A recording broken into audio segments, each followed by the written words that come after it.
ਅੱਜ ਜਿਹੜੀ ਪਹਾੜੀ ਨਜ਼ਮ ਮੈਂ ਤੁਹਾਨੂੰ ਸੁਣਾ ਸਾਂ इसमें दो हिस्से हैं।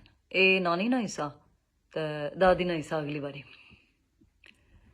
ਦੋ ਕਮਰੇ ਨੇ ਕੱਚੇ ਘਰ ਵਿੱਚ ਮਾੜੀ ਨਾਨੀ ਬਸਣੀ ਸੀ। ਲੁਕੜੀ ਨਾ ਇੱਕ ਟੋਟਾ ਠੋਕੀ ਬੂਏ ਕੀ ਚੁਟਕਣੀ ਲੱਗਣੀ ਸੀ। ਦੋ ਪੱਥਰ ਕੰਧਾਂ ਚੋਂ ਕੱਢੀ ਰੋਸ਼ਨਦਾਨੀ ਬੰਨੀ ਸੀ, ਜਿਸ ਵਿੱਚ ਤੱਕੀ ਚੋਗਾ ਪਾਣੀ ਤਾਵਲੀ ਗਟਾਰੀ ਅਛਣੀ ਸੀ।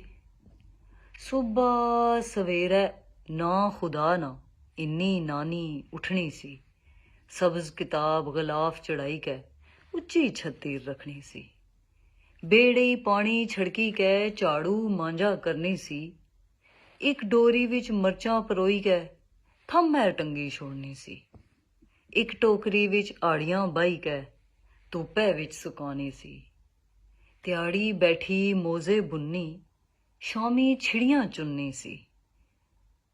ताकई बलनी चिमनी रखी आवले रोटी पकनी सी। त्याड़ी दाना चुगने वाली गटारी राती से ही जानी सी। रोशन दाना बिथां विचों चांदनी अंदर आई जानी सी। दो कमरे ने कच्चे घर की चांदी महल बनाई जानी सी।